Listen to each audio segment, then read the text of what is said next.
أعوذ بالله من الشيطان الرجيم. بسم الله الرحمن الرحيم.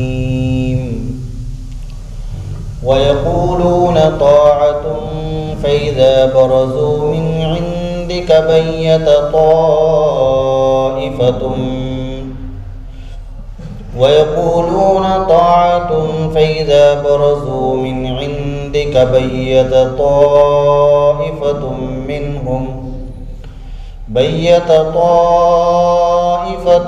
منهم غير الذي تقول والله يكتب ما يبيتون فأعرض عنهم وتوكل على الله وكفى بالله وكيلا. أفلا يتدبرون القرآن ولو كان من عند غير الله لوجدوا فيه اختلافا كثيرا.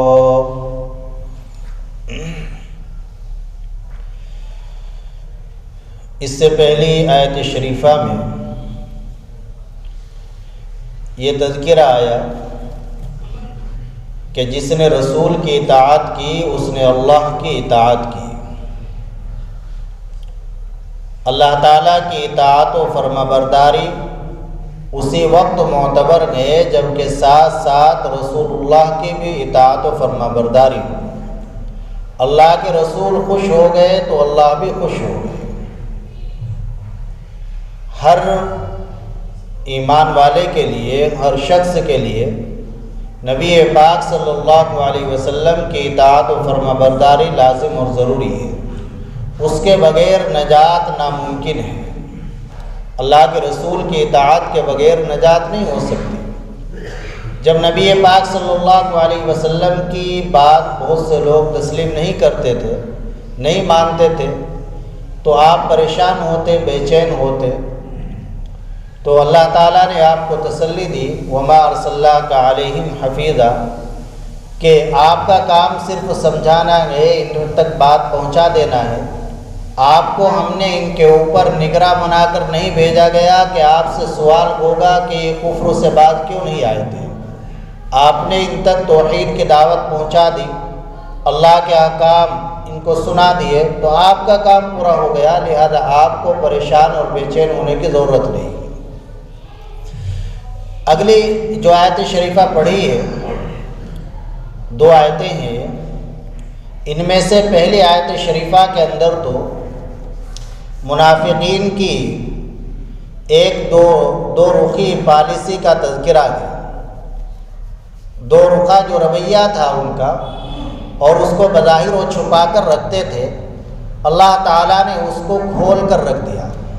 منافقین کا حال یہ تھا کہ جب نبی پاک صلی اللہ علیہ وسلم کی مجلس میں ہوتے تو اس وقت تو آپ علیہ السلام سے احکام سن کر، ہدایات سن کر کہا کرتے تھے طاعتن، کہ ہمارا کام تو صرف آپ کی اطاعت کرنا ہے، آپ کی بات ماننا ہے. جو آپ ہدایات دے رہے ہیں، جو آپ احکام فرما رہے ہیں، سنا رہے ہیں، ہم نے ان کو سن لیا. ہمارا کام سوائے اطاعت کے اور کچھ ہے ہی نہیں. ہم تو آپ کی بات مانیں گے، فرما برداری کریں گے. لیکن جب وہاں سے نکل جاتے اور کافروں کی مجلس میں پہنچتے اور اپنے منافق سرداروں کی مجلس میں پہنچتے تو وہاں جا کر نبی پاک صلی اللہ علیہ وسلم سے جو بات سن کر آتے اس کے خلاف مشورہ کرتے، مسلمانوں کے خلاف سازشیں رچتے. تو اللہ تعالیٰ نے ان کی اس پول کو اور ان کے اس 2 رخے رویے کو اس آیت شریفہ میں بیان کیا ہے اور اس کو کھول کر رکھ دیا. اللہ فرماتے ہیں وَيَقُولُونَ طَاعَةٌ، کہ منافقین جب تک آپ کے پاس ہوتے ہیں تو کہتے ہیں کہ ہمارا کام تو اطاعت کرنا ہے. جب آپ ان کو احکام سناتے ہیں تو احکام سن کر کہتے ہیں کہ ہمارا کام تو اطاعت کرنا ہے، ماننا ہے. فَإِذَا بَرَزُوا مِنْ عِنْدِكَ بَيَّتَ طَائِفَةٌ مِّنْهُمْ غَيْرَ الَّذِي تَقُولُ، اور جب یہ آپ کے پاس سے نکل کر چلے جاتے ہیں تو ان میں سے ایک جماعت ایسی ہے کہ جو آپ کی باتوں کے خلاف رات کو مشورہ کرتے ہیں. ایک جماعت ایسی ہے کہ جو آپ نے بات بیان کی ہے، جو آپ نے حکم دیا ہے، جو آپ نے ہدایت دی ہے، اس ہدایت اور اس حکم کے خلاف راتوں میں بیٹھ کر میٹنگیں کرتے ہیں، مشورے کرتے ہیں۔ واللہ یکتب ما یبیتون، اب آپ کو کیا کرنا ہے؟ یہ ان کی پول تو کھول دی، ان کا دو رخا رویہ اللہ کے نے اپنے رسول صلی اللہ علیہ وسلم کے سامنے بیان کر دیا۔ اب آپ کو کرنا کیا ہے؟ اس کو اللہ نے فرمایا واللہ یکتب ما یبیتون فاعرض عنہم وتوکل علی اللہ وکفی باللہ وکیلا، کہ جو یہ آپ کے خلاف، آپ کی باتوں کے خلاف راتوں کو مشورہ کر رہے ہیں اور سازشیں رچ رہے ہیں، تو وہ سب اللہ لکھ رہے ہیں، وہ سب اللہ کے یہاں محفوظ ہے۔ فاعرض عنہم، آپ ان کی کوئی پرواہ نہ کریں، فاعرض عنہم، آپ ان کی پرواہ نہ کیجیے۔ وتوکل علی اللہ، آپ اللہ پر بھروسہ رکھیے اور اپنے کام میں لگے رہیے۔ کفی باللہ وکیلا، آپ کو حمایت کے لیے اللہ تعالیٰ ہی کافی ہے۔ اللہ ہی آپ کی حفاظت، آپ کی حمایت، آپ کی نصرت کے لیے اللہ کافی ہے۔ مفسرین نے لکھا ہے کہ اس آیت شریفہ کے اندر تمام ہی پیشواؤں مقتداؤں کے لیے ایک بڑی ہدایت ہے۔ جو بھی کام آدمی کرنا چاہتا ہے، دین کا کام کر رہا ہے، کوئی بھی صحیح کام کر رہا ہے، تو جب آدمی صحیح کام کرنے کے لیے اٹھتا ہے، کھڑا ہوتا ہے، تو چاروں طرف سے اس کے مخالف ہوائیں چلتی ہیں، مخالفت کا سامنا کرنا پڑتا ہے، اور مخالف ہوائیں کبھی دشمنوں کی شکل میں، کبھی دوستوں کی شکل میں بھی آتی ہے، دوستوں کے روپ میں بھی آتی ہے۔ تو ایسے وقت میں جب آدمی کسی صحیح مشن کو لے کر کھڑا ہوا ہے، تو اپنے مشن میں وہ لگا رہے، اپنے کام میں لگا رہے، اور اللہ کی ذات پر بھروسہ رکھے، اپنے ارادے کو پختہ رکھے، اور جو کام کر رہا ہے اس کام کو صحیح اصول، صحیح طریقے کے مطابق اور شرعی ہدایات کے مطابق کرتا رہے۔ تو علماء نے لکھا ہے اس آیت شریفہ کی تفصیل کے ذیل میں کہ اگر وہ ایسا کرے گا کہ باوجود مخالف ہواؤں کے، دشمنوں کے اعتراضات کے، اللہ کی ذات پر بھروسہ رکھ کے صحیح ہدایات کے مطابق کام کرتا رہے گا، تو انشاءاللہ اللہ اسے کامیابی ہی دے گا، وہ ضرور ایک نہ ایک دن اپنے مشن میں کامیاب ہوگا۔ تو جو بھی کام کرے آدمی، تو یہ نہیں کہ ذرا سے کسی نے اعتراض کر دیا، ذرا سے ٹوک دیا تو بس بے چین ہو کر، مایوس ہو کر بیٹھ جائے، نہیں، پہلے غور کر لے کہ میرے اوپر جو اعتراض ہو رہا ہے، مجھے جو ٹوکا جا رہا ہے، اگر یہ ٹوکنا واقعی صحیح ہے، میں جو کام کر رہا ہوں وہ شریعت کے خلاف ہے، اللہ اور رسول کے احکام کے خلاف ہے، تو پھر تو اس سے باز آ جائے، اس سے رک جائے، ورنہ پھر نہیں اللہ کی مدد آئے گی۔ اور اگر غور کرنے کے بعد معلوم ہوا کہ نہیں، شریعت کے دائرے میں ہے میرا یہ قدم، تو پھر انشاءاللہ اللہ کی ذات پر بھروسہ رکھ کر اس مشن میں آگے بڑھتا رہے، چلتا رہے، ایک دن ضرور یقیناً ایسا آئے گا کہ اللہ تعالیٰ اسے کامیاب فرمائیں گے۔ تو جس بھی کام کو لے کر صحیح کام ہونا چاہیے، صحیح طریقے سے کرنا چاہیے، تو ذرا سی بات کی وجہ سے گھبرا کر، چھوٹا دل نہ کر کے اس کام کو چھوڑنا دینا چاہیے، لگے رہنا چاہیے۔ اللہ نے اپنے نبی کو فرمایا فاعرض عنہم، ان کی پرواہ نہ کیجیے، یہ ہم نے آپ کو بتلا دیا، راتوں کو آپ کے خلاف مشورے کر رہے ہیں اور آپ کی مجلس میں کہتے ہیں ہمارا کام تو صرف اطاعت کرنا ہے، فرمانبرداری کرنا ہے، اور راتوں میں بیٹھ کر گروہ ان کا ایسا ہے جو آپ کے خلاف مشورہ کرتا ہے، آپ کی ہدایات کے خلاف مشورہ کرتا ہے، تو آپ ان کی پرواہ نہ کیجیے، ان سے تو ہم نمٹ لیں گے، آپ ہماری ذات پر بھروسہ رکھ کر اپنے کام میں لگے رہیے، اللہ آپ کو کافی ہے، آپ کو کسی کی ضرورت نہیں، اللہ کافی ہے۔ افلا يتدبرون القرآن ولو كان من عند غیر اللہ لوجدوا فیہ اختلافا کثیرا، بڑی ہی اہم آیت شریفہ ہے۔ کیا یہ لوگ قرآن کریم میں غور و فکر نہیں کرتے ہیں؟ افلا يتدبرون القرآن، سب پوری دنیا کو یہ خطاب ہے۔ اس وقت تو گرچہ اس وقت کے مشرکین، مجوسی، منافقین انہی کو کہ کیا یہ لوگ قرآن کریم میں غور و فکر نہیں کرتے، اور قرآن کریم میں غور و فکر کر کے دیکھے، سوچے، سمجھے کہ کیا ان کو یہ کسی انسان کا کلام معلوم ہوتا ہے یا اللہ کا کلام؟ اگر وہ غور و فکر کریں گے، دنیا کا کوئی بھی انسان، کسی بھی مذہب کا ماننے والا، وہ اگر قرآن کریم کے اندر تدبر کرے گا، تدبر کرنے کی صلاحیت ہو، اہلیت ہو، اس کی شرائط موجود ہو، تو قرآن کریم میں جو بھی تدبر کرے گا، غور و فکر کرے گا صحیح طریقے سے، تو وہ یقیناً غور و فکر کے بعد یہ کہنے پر مجبور ہوگا کہ یہ کسی انسان کا کلام نہیں، یہ اللہ کا کلام ہے۔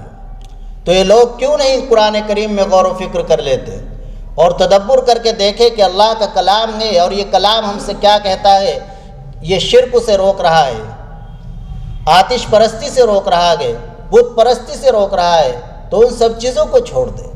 افلا یتدبرون القرآن، کیا یہ لوگ قرآن کریم میں غور و فکر نہیں کرتے ہیں؟ وَلَوْ كَانَ مِنْ عِنْدِ غَيْرِ اللَّهِ لَوَجَدُوا فِيهِ اخْتِلَافًا كَثِيرًا، اگر یہ قرآن اللہ کے علاوہ کی طرف سے ہوتا، اگر یہ اللہ کے علاوہ کسی اور کا کلام ہوتا تو اس کلام کے اندر بہت سارا اختلاف ملتا، لیکن کہیں کسی بات میں، کسی مسئلے میں، کسی واقعے میں، کسی خبر میں کوئی اختلاف نہیں، تو یہ دلیل ہے اس بات کی کہ کسی انسان کا کلام نہیں۔ یہ قرآن کریم فصاحت و بلاغت کے اعلیٰ معیار پر، فصاحت و بلاغت میں کہیں کمی نہیں، اور قرآن کریم کے اندر پچھلے واقعات بھی بیان کیے گئے ہیں، آنے والی خبریں بھی بیان کی گئی ہے، لیکن کہیں کوئی تعارض اور ٹکراؤ نہیں ملے گا۔ ایک ایک واقعے کو قرآن کریم نے کئی کئی جگہ ذکر کیا، کچھ حصہ یہاں ذکر کر دیا، کچھ آگے ذکر کر دیا، کچھ اس کے بعد، لیکن ایسا نہیں کہ کہیں کوئی تضاد، کوئی ٹکراؤ مل جائے، پہلے یہ کہا پھر یہ کہہ دیا۔ انسان کے کلام میں ایسا نہیں ہو سکتا۔ انسان کی اگر کوئی کتاب ایک مضمون کی بھی ہو، اس میں بھی ٹکراؤ مل جاتا ہے۔ اس میں تو دنیا بھر کے مضامین، دنیا بھر کی چیزیں، کتنی چیزیں کوئی شمار نہیں کر سکتا۔ لا یشبع منہ العلماء، علماء غوطہ زنی کرتے آ رہے ہیں 14 سال سے، قیامت تک کرتے رہیں گے، لیکن اس سے سیر نہیں ہوتے۔ 100 جلدوں میں تفسیریں لکھ دی، 100 جلدوں میں قرآن کریم کی تفسیریں لکھ دی، ہزاروں لاکھوں صفحات میں، لیکن پھر بھی اس کے اسرار، اس کے رموز، اس کی حکمتیں، اس کے بھید کی حد تک کوئی نہیں پہنچ سکتا۔ یہ اللہ کا کلام ہے، کتنا اونچا کلام ہے۔ یہاں دو باتیں سوچنے کی ہے اور سمجھنے کی، ایک تو یہ کہ قرآن کریم میں کیا کیا چیزیں ہیں، دوسرے یہ کہ قرآن کریم کے بارے میں جو اللہ تعالیٰ فرما رہے ہیں کہ قرآن کریم میں غور و فکر کیوں نہیں کرتے، تو یہ کسی خاص طبقے کو حکم نہیں دیا جا رہا ہے قرآن کریم میں غور و فکر کرنے کا، تدبر کرنے کا، بلکہ دنیا کے ہر انسان کے لیے حکم ہے کہ وہ قرآن کریم کے اندر تدبر کرے، غور و فکر کرے۔ صرف پڑھنا مقصود نہیں، صرف پڑھنا ہی، پڑھنا ثواب کی بہت بڑی چیز ہے، لیکن پڑھنے کے ساتھ ساتھ اس میں تدبر بھی مطلوب ہے، غور و فکر بھی مطلوب ہے۔ اگر پڑھنا ہی مطلوب ہوتا تو اللہ تعالیٰ یہ فرما دیتے افلا یقرؤون القرآن، یہ لوگ قرآن پڑھ کیوں نہیں لیتے ہیں؟ چونکہ صرف پڑھنے سے، پڑھے گا اگر سرسری نظر سے تو کہیں کہیں ٹکراؤ معلوم ہوگا، تعارض معلوم ہوگا، لیکن جب غور و فکر کرے گا، تدبر کرے گا، تأمل کرے گا، تو پھر کہیں کوئی تعارض، کوئی تضاد، کوئی ٹکراؤ، کسی طرح کا کوئی اختلاف اللہ کے کلام میں نہیں ملے گا۔ اس لیے اللہ نے فرمایا افلا یتدبرون القرآن، قرآن کریم کے اندر تدبر کرو، غور و فکر کرو۔ پھر تدبر ہر ایک کو کرنا ہے، ہر ایک، آپ کو بھی۔ ہم تو یہ سوچتے ہیں کہ قرآن کریم میں غور و فکر کرنا، قرآن کو سمجھنا صرف علماء کا کام ہے، یہ ہماری غلط فہمی ہے۔ ایسا نہیں، قرآن کریم کو سمجھنا، قرآن کریم میں تدبر کرنا ہر ایک مسلمان کی ذمہ داری ہے، ہر انسان کی ذمہ داری ہے۔ تدبر کے درجات الگ الگ ہیں، مجتہدین کا، ائمہ کا، بڑے علماء کا، مفسرین کا، ان کا تدبر الگ نوعیت کا ہے۔ علماء کا، عام علماء کا تدبر الگ نوعیت کا ہے، عوام کا تدبر الگ نوعیت کا ہے۔ مجتہدین کا، بڑے علماء کا، مفسرین کا، جنہوں نے تفسیریں لکھی، مسائل نکالے، مسائل بیان کیے، ان کا تدبر تو یہ ہے کہ ایک ایک آیت شریفہ سے ہزاروں مسائل نکال لیتے ہیں، یہ ان کا تدبر ہے۔ ایک آیت شریفہ ہے، ایک آیت شریفہ سے ہزاروں مسائل، ہزاروں چیزیں نکال لی، یہ ان کا تدبر۔ اور دوسرے عام علماء کا تدبر یہ ہے کہ انہوں نے جو مسائل بیان کیے ان کو سمجھ لے وہ، بس علماء کا تدبر یہ کہ انہوں نے جو قرآن کریم سے مسائل اخذ کر کے لکھے ہیں، بیان کیے ہیں، ان مسائل کو وہ سمجھ لے اور سمجھا دے، یہ علماء کا تدبر۔ عوام کا تدبر یہ ہے کہ وہ قرآن کریم کا ترجمہ تفسیر سنیں، غور و فکر کے ساتھ، اہتمام کے ساتھ، پابندی کے ساتھ، اور قرآن کریم کا ترجمہ تفسیر سنیں گے تو اس کا فائدہ علماء نے لکھا ہے کہ اس سے دل کے اندر اللہ کی محبت پیدا ہوگی، اللہ کی عظمت پیدا ہوگی۔ جب آدمی کسی کا کلام سنتا ہے، کسی کا ملفوظ سنتا ہے، حضرت شیخ زکریا رحمۃ اللہ علیہ نے یہ فرمایا تو ان کی بات سن کر ان کی دل میں عظمت ہوتی ہے۔ حضرت مفتی مظفر حسین صاحب رحمۃ اللہ علیہ نے یہ فرمایا، فلاں بزرگ نے یہ فرمایا، تو ہم یا کسی دنیا دار انسان کی بات سنتے ہیں، اچھی بات ہے تو اس بات والے کی دل میں عظمت ہوتی ہے۔ تو جب اللہ کا کلام سنیں گے، اللہ کے کلام کے معانی سنیں گے، تفسیر سنیں گے، تو اس سے ہمارے دلوں کے اندر اللہ کی عظمت، اللہ کی محبت پیدا ہوگی۔ تو یہ بات، یہ تیسری قسم کا تدبر کہ قرآن کریم کی تفسیر کو سننا، پڑھنا ہے لیکن کسی عالم کی نگرانی میں پڑھیں۔ صرف ترجمہ پڑھیں گے، تفسیر پڑھیں گے تو الجھ جائیں گے، کسی عالم کی نگرانی میں پڑھ لے۔ پڑھ نہیں سکتے تو کم از کم درجہ یہ ہے کہ قرآن کے معانی کو سنیں، تفسیر کو سنیں اور اس پر عمل کریں۔ یہ ہر ایمان والے کی ذمہ داری ہے، ہر شخص کے لیے اس نوعیت کا تدبر ضروری ہے۔ تو علماء کا تدبر الگ قسم کا، عوام کا تدبر الگ قسم کا۔ صرف قرآن کو پڑھ لینا کافی نہیں، اس کے ساتھ ساتھ اس میں غور و فکر کرنا، یعنی اس کا ترجمہ سننا اور اس کی تفسیر سننا، یہ بھی ضروری ہے، لازم ہے۔ اس سے فائدہ کیا ہوگا؟ فائدہ یہ ہوگا کہ اللہ کی ہمارے دلوں کے اندر عظمت پیدا ہوگی، محبت پیدا ہوگی۔ جب اللہ کی عظمت، محبت پیدا ہوگی تو ہم اللہ کے احکام پر عمل کرنے کے لیے تیار ہوں گے۔ پھر آدمی، اس کا دل نہیں چاہے گا کہ میں نماز چھوڑوں، فجر میں آنکھ بھی کھل رہی ہے لیکن لحاف چھوڑنے کے لیے تیار نہیں، پھر تو سب چیزوں کو چھوڑ کر اللہ کے دربار میں اللہ کا حکم پورا کرنے کے لیے حاضر ہوگا آدمی، جب دل کے اندر اللہ کی عظمت، اللہ کی محبت پیدا ہو۔ پھر بہت سے لوگ یہ کہتے ہیں، جو ایک بات میں نے عرض کی کہ یہ نہیں کہ کوئی بھی آدمی یہ کہنے لگے میں بھی تفسیر کروں، میں بھی تفسیر لکھوں، نہیں، اس کے لیے شرائط ہے، اس کے لیے اہلیت کی ضرورت ہے۔ اتنا تو ہر آدمی کر سکتا ہے، سب کرے، قرآن کریم کا ترجمہ سنے، تفسیر سنے، جو سمجھ میں نہ آئے معلوم کرے، یہ تو سب کے لیے ضروری ہے۔ لیکن کوئی یہ چاہے کہ ذرا سی اردو پڑھنی آ گئی اور میں قرآن کا ترجمہ دیکھ کر اپنی من مانی تفسیریں کرنے لگوں جو چاہے، تو اس کی اجازت نہیں ہے، یہ ناجائز، حرام۔ تفسیر کے لیے شرائط ضروری ہے۔ آپ سوچیں، بہت سے لوگ کہتے ہیں نا کہ کیا علماء ہی نے اس کی اجارہ داری رکھ کر رکھی ہے اور علماء ہی ٹھیکیدار ہیں قرآن کے، حدیث کی تفسیر کے؟ نہیں، وہ ٹھیکیدار نہیں، اس کے لیے اہلیت شرط، کوئی بھی کرے، جو بھی وہ شرائط لے کر آئے، اہلیت لے کر آئے، تو کوئی بھی تفسیر کر لے، کوئی بھی حدیث کی تشریح کر دے۔ یہاں تو اشکال ہوتا ہے اللہ کے کلام پر اور حدیث رسول پر کہ ہمیں کیوں اجازت نہیں دی جاتی تفسیر کرنے کی، تشریح کرنے کی حدیث کی؟ وہاں کیوں نہیں اشکال ہوتا؟ کوئی کہنے لگے کہ کسی نے اسکول کی شکل نہیں دیکھی، کالج کی شکل نہیں دیکھی، اور وہ کہنے لگے جیسے فلاں ڈاکٹر آپریشن کرتا ہے تو میں بھی تو ہندوستانی ہوں، میں بھی اسی ملک کا رہنے والا ہوں، میں بھی انسان ہوں، وہ بھی انسان ہے، تو مجھے بھی حق ہونا چاہیے علاج کرنے کا، مجھے بھی آپریشن کرنے کا حق ہونا چاہیے۔ کوئی کہنے لگے کہ جس طریقے سے پل اور دیگر چیزیں انجینئر بناتے ہیں تو جیسے وہ ایک انسان ہے میں بھی انسان ہوں، یہ حق مجھے بھی ہونا چاہیے، تو اسے پاگل ہی کہا جائے گا اور کیا کہا جائے گا؟ تو جب ہر آدمی کو پل بنوانے کا، انجینئرنگ کرنے کا حق نہیں، اس کے لیے اہلیت کی، صلاحیت کی ضرورت ہے، اس کے لیے شرائط ہیں۔ ہر انسان کو ڈاکٹری کرنے کی اجازت نہیں، اس کے لیے اہلیت کی ضرورت ہے، صلاحیت کی ضرورت ہے، شرائط اس کے لیے ہیں۔ تو کیا یہ اللہ کا کلام ہی ایسا لاوارث ہے جو چاہے اس کے بارے میں جو کچھ بول دے؟ اس کے لیے بھی تو کچھ اہلیت کی ضرورت ہوگی، اس کے لیے بھی صلاحیت کی ضرورت ہوگی۔ آج کل ایسے فرقے چل رہے ہیں نوجوان بچوں کو بس ذرا سی رٹی چیزیں ہیں، ان کے 5-4 چیزیں وہ بتلا دی جاتے ہیں، وہ بیچارے بہکاوے میں آ جاتے ہیں۔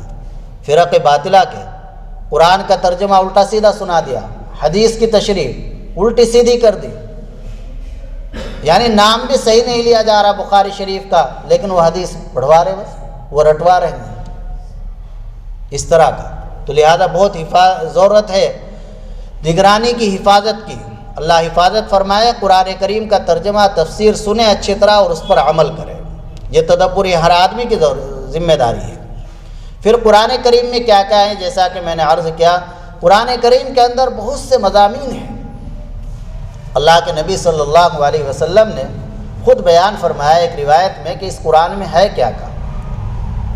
ترمذی شریف میں روایت ہے، حضرت علی رضی اللہ تعالیٰ عنہ فرماتے ہیں کہ میں نے نبی پاک صلی اللہ علیہ وسلم کو یہ فرماتے ہوئے سنا، الا انہا ستکون فتنہ، خبردار ہو جاؤ، ان قریب فتنہ برپا ہونے والا ہے، فتنوں کا زمانہ آنے والا ہے۔ تو حضرت علی رضی اللہ تعالیٰ عنہ فرماتے ہیں میں نے عرض کیا، مل مخرج منہا یا رسول اللہ، اے اللہ کے رسول، اس فتنوں سے بچانے والی چیز کیا ہے، اس سے نکلنے کا بچنے کا ذریعہ کیا ہے، وہ بتلائیے۔ آپ فرما رہے ہیں فتنے آنے والے ہیں تو یقیناً آ کے رہیں گے 100%، لیکن اصل جو چیز ہے اس سے بچاؤ کا ذریعہ وہ بتلائیے کیا ہے۔ تو آپ علیہ الصلاۃ والسلام نے فرمایا، کتاب اللہ، اللہ کی کتاب فتنوں سے بچانے کا ذریعہ ہے۔ اللہ کی کتاب کو لازم پکڑ کر رکھو گے، اللہ کی کتاب سے لگے رہو گے تو فتنوں سے محفوظ رہو گے۔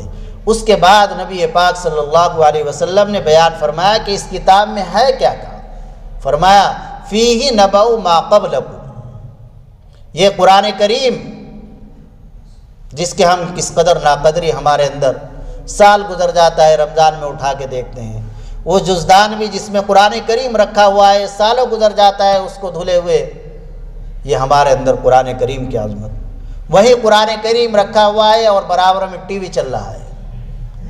کیا اللہ کے کلام کی یہی عظمت؟ کتنے دن گزر جاتے ہیں تلاوت نہیں کی، گھر میں قرآن کی آواز نہیں، ہر دن لازم ہے قرآن کریم کی تلاوت کرنا۔ اپنے گھروں میں پہلے ماحول یہی تھا کہ چائے نہیں بنتی تھی گھر میں جب تک قرآن کریم کی تلاوت گھر کی تمام افراد نہیں کر لیتے تھے، مرد بھی کرتے تھے، عورتیں بھی، بچیاں بھی۔ بہت پہلے میں تو ابھی 10-15 سال پہلے کی 20 سال پہلے گاؤں دیہات میں عام ماحول تھا، گلیوں سے قرآن کریم کی آواز۔ ہمیں اب بھی اسی کو زندہ کرنا ہوگا اگر ہمیں دنیا اور آخرت میں سکون چاہیے، فتنوں سے بچنا ہے، پریشانیوں سے بچنا ہے، تو اپنے گھروں کے اندر قرآن کریم کی تلاوت، قرآن کریم کا ترجمہ تفسیر پابندی سے سناؤ اور سنواؤ اپنے گھروں میں، اس سے دینداری پیدا ہوگی۔ تو نبی پاک صلی اللہ علیہ وسلم نے فرمایا فیہ نبأ ما قبلکم، کہ دیکھو اس قرآن کریم میں کیا کیا چیزیں ہیں، کیا خزانے بڑے پڑے ہیں، اس قرآن کریم میں تم سے پہلوں کی خبریں ہیں۔ نبی پاک صلی اللہ علیہ وسلم نے فرمایا صحابہ سے کہ تم سے پہلے جو انبیاء تشریف لائے، جو امتیں ہوئی ہیں، جو قومیں آئی ہیں، ان کے حالات واقعات اس قرآن کریم کے اندر موجود ہیں۔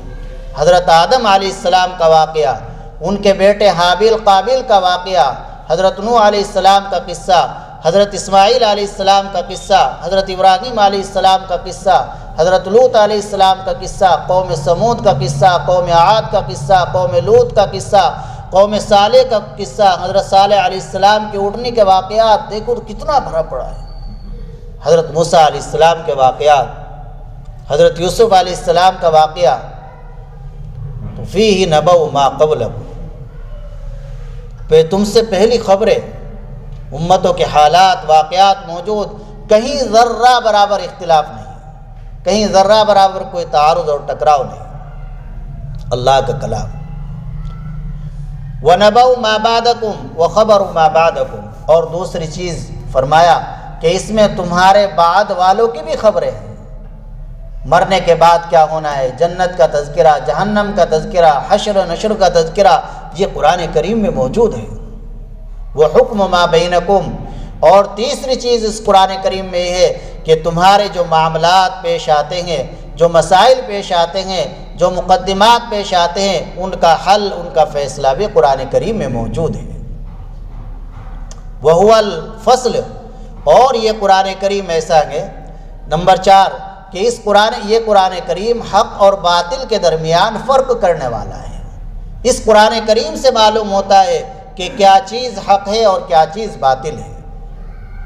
لیس بالہزل، کتنی پیاری بات۔ ہر کتاب کے اندر کچھ نہ کچھ ایسی چیزیں مل جاتی ہے، ہنسی کی، مذاق کی، اور کوئی چیز زائد ہوتی ہے، لغو ہوتی ہے، لا یعنی۔ لیکن اللہ کے اس کلام میں کوئی چیز لغو اور مذاق نہیں ہے، کوئی چیز اس میں لا یعنی نہیں ہے۔ ہر لفظ، ہر حرف با معنی ہے، با مقصد ہے، کوئی لفظ اس میں ایسا نہیں۔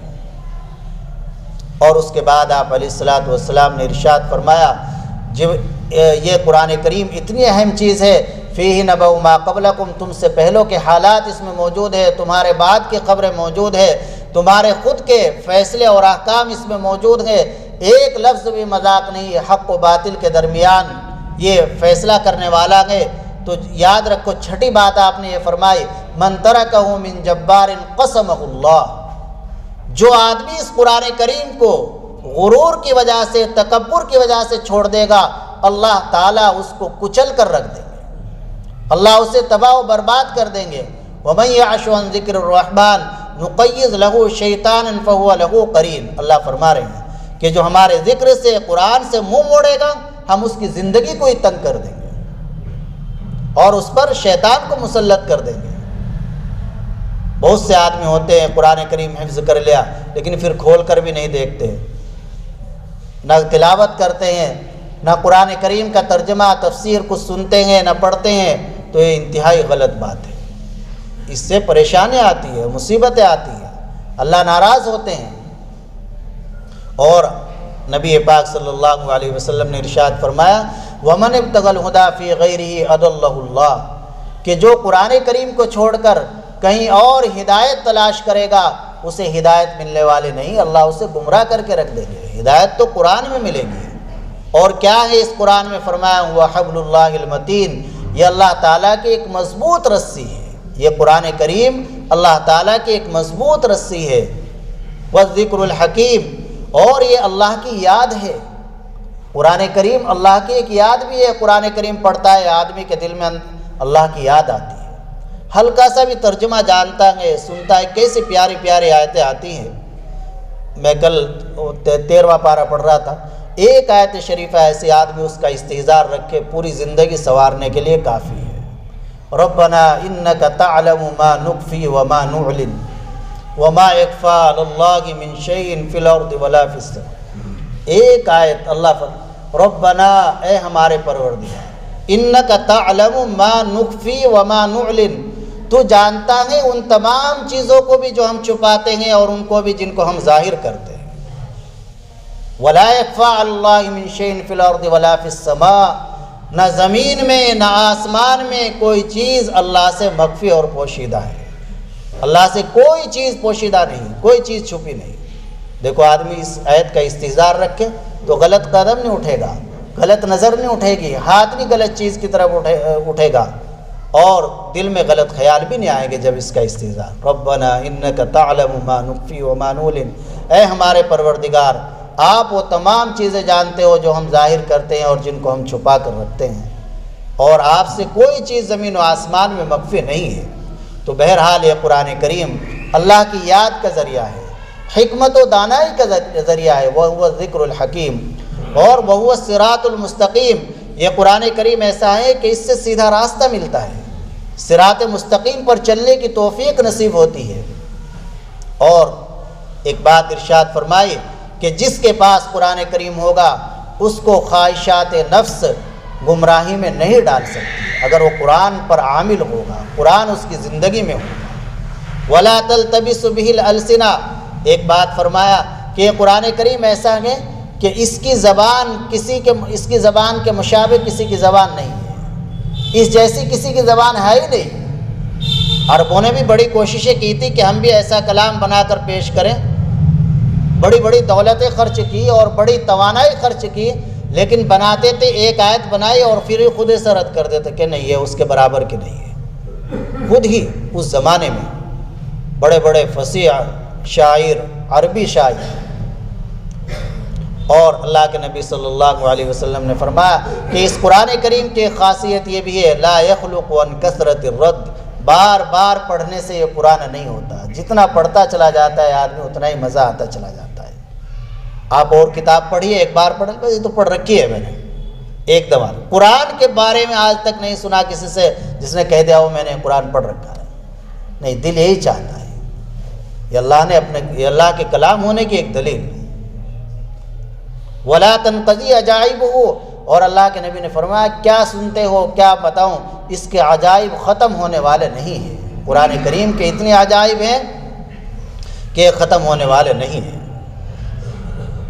اگر پوری دنیا کے سمندر روشنائی بن جائے، درخت قلم بن جائے، اور پھر قرآن کریم کے رموز اسرار بیان کرنے لگے تو تب بھی وہ ختم ہو جائیں گے، لیکن وہ ختم نہیں ہوں گے۔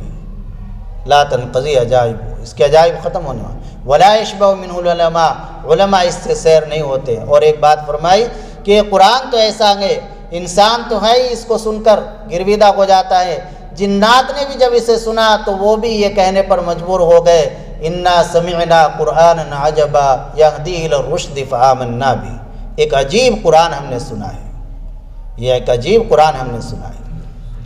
فرمایا، اس کے بعد فرمایا من قال به صدقا، جو قرآن کے مطابق بات کہے گا اس کی تصدیق کی جائے گی، ومن حکم به عدلا، اور جو قرآن کے مطابق فیصلہ کرے گا اس کا فیصلہ انصاف والا ہوگا، ومن عمل به اجرا، اور جو قرآن پر عمل کرے گا اس کو بہت زیادہ کثیر مقدار میں ثواب دیا جائے گا، ومن دعا الیہ ہدی الی صراط مستقیم، اور جو اس کی طرف بلائے گا، قرآن کریم کی طرف دعوت دے گا تو اسے سیدھے راستے کی رہنمائی، ہدایت دی جائے گی۔ یہ 20 خوبیاں اللہ کے نبی صلی اللہ علیہ وسلم نے قرآن کریم کی بیان فرمائی۔ قرآن میں یہ چیزیں ہیں تو اللہ فرما رہے ہیں افلا یتدبرون القرآن، کیا قرآن میں غور نہیں کرتے، تدبر نہیں کرتے؟ قرآن کریم کا ترجمہ تفسیر سنو، اس پر عمل کرو، اس سے اللہ کی عظمت محبت پیدا ہوگی۔ جب اللہ کی عظمت محبت پیدا ہوگی تو انشاءاللہ دنیا میں بھی ہماری ایک محفوظ زندگی گزرے گی اور آخرت میں بھی انشاءاللہ کامیابی ملے گی۔ اللہ عمل کی توفیق عطا فرمائے۔ الحمد للہ رب العالمین والصلاة والسلام علی سید الانبیاء والمرسلین وعلی آلہ وصحبہ اجمعین۔ ربنا ظلمنا انفسنا وان لم تغفر لنا وترحمنا لنكونن من الخاسرین۔ ربنا آتنا فی الدنیا حسنہ وفی الآخرۃ حسنہ وقنا عذاب النار وقنا عذاب القبر وقنا عذاب الحشر وقنا عذاب الدین وقنا من فتنة المحیا والممات۔ اللهم وفقنا لما تحب وترضى، اللهم زدنا ولا تنقصنا، وأكرمنا ولا تهنا، وأعطنا ولا تحرمنا، وآثرنا ولا تؤثر علينا، وأرزنا وارض عنا۔ یا اللہ ہم اپنے تمام گناہوں سے توبہ کرتے ہیں، مولا کریم ہمارے گناہوں کو معاف فرما دیجئے، آئندہ ہمیں گناہوں سے بچنے کی توفیق نصیب فرما، گناہوں سے نفرت پیدا فرما، طاعات کی محبت پیدا فرما۔ یا اللہ ہمارے اس مختصر سے عمل کو اپنے بارگاہ میں قبول فرما لے، اس کو ہماری اصلاح کا ذریعہ بنا دے، ہماری نجات کا ذریعہ بنا دے۔ قرآن کریم کی ہمیں صحیح فہم نصیب فرما، تدبر کی توفیق عطا فرما۔ یا اللہ قرآن کریم میں تدبر کی، غور و فکر کرنے کی توفیق عطا فرما۔ یا اللہ تدبر کرنا، غور و فکر کرنا ہمارے لیے آسان فرما۔ یا اللہ قرآن کریم کو، حدیث پاک کو یا اللہ ہمارے لیے آسان فرما دے۔ قرآن کریم کی، حدیث پاک کی لذت حلاوت ہمیں نصیب فرما دے، ایمان کی لذت و حلاوت نصیب فرما دے۔ یا اللہ جو ہماری زندگی باقی ہے یا اللہ اسے اپنی مرضیات کے مطابق گزارنے کی توفیق عطا فرما، نامرضیات سے حفاظت فرما۔ قرآن و حدیث کے یا اللہ ہمیں عامل بنا دے۔ یا اللہ قرآن و حدیث سے ہٹ کر ہم جو کام کر رہے ہیں ان سے ہماری حفاظت فرما۔ یا اللہ حاضرین کے جائز مقاصد کو پورا فرما، سب کو اپنی شان بہترین بدلہ عنایت فرما۔ یا اللہ ہماری دعا کو اپنے فضل و کرم سے قبول فرما۔ ربنا تقبل منا انک انت السمیع العلیم وتب علینا انک انت التواب الرحیم۔ صلی اللہ تعالی علیہ